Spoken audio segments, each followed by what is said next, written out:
Konda Surekha backbone of Konda Murali. ఒక భార్యగా, కోడలిగా, తల్లిగా, మంత్రిగా ఏ రోల్ మీకు ఇష్టం అంటే ఏం చెప్తారు? అట్లా చెప్పడం కష్టం అండి. ఎందుకంటే మహిళగా పుట్టినప్పుడు మనం కూతురుగా తల్లిదండ్రులకు మన రోల్ ప్లే చేస్తాము. యాజ్ ఎ సిస్టర్గా మన బ్రదర్స్కి రోల్ ప్లే చేస్తాము. పెళ్ళైనాక హస్బెండ్కు వైఫ్ రోల్ ప్లే చేస్తాము. సైమల్టేనియస్గా అత్తగారిని మామగారిని కూడా చూసుకుంటాము. తల్లి అయిన తర్వాత పిల్లల్ని, భర్తని, మామల్ని అందరినీ బ్యాలెన్స్ చేయాలి.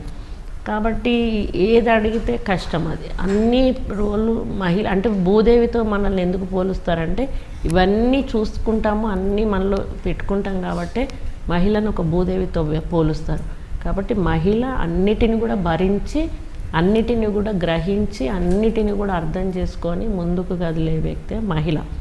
ఓపికతో ఉండాలి, సహనం ఉండాలి, అన్నీ భరించాలి. ఇంకా మీకు తెలియదు ఏముంది మీరు కాబట్టి నేనైతే ఎప్పుడు కూడా ఇది భారం అని అయితే అనుకోలేదు, అనిపించలేదు కూడా. నా బాధ్యత నేను సక్రమంగా నిర్వహించాను అని అనుకుంటున్నా, ఇంకా నిర్వహిస్తూనే ఉంటాను. ఇప్పుడు ప్రజలకు ఎక్కువగా అంకితం అయిపోయాను. నా కూతురు పెద్దదైపోయింది కాబట్టి అది అన్నీ చూసుకుంటుంది కాబట్టి నాకు ఇంటి రెస్పాన్సిబిలిటీస్ ఏం లేవు కాబట్టి నేను ఎక్కువగా ఇప్పుడు ప్రజలతో మమేకమై నా ఈ మంత్రి పదవి బాధ్యతను మంచిగా కొనసాగించి ఒక మంచి మంత్రి అనే పేరు తెచ్చుకోవాలనేది నా కోరిక.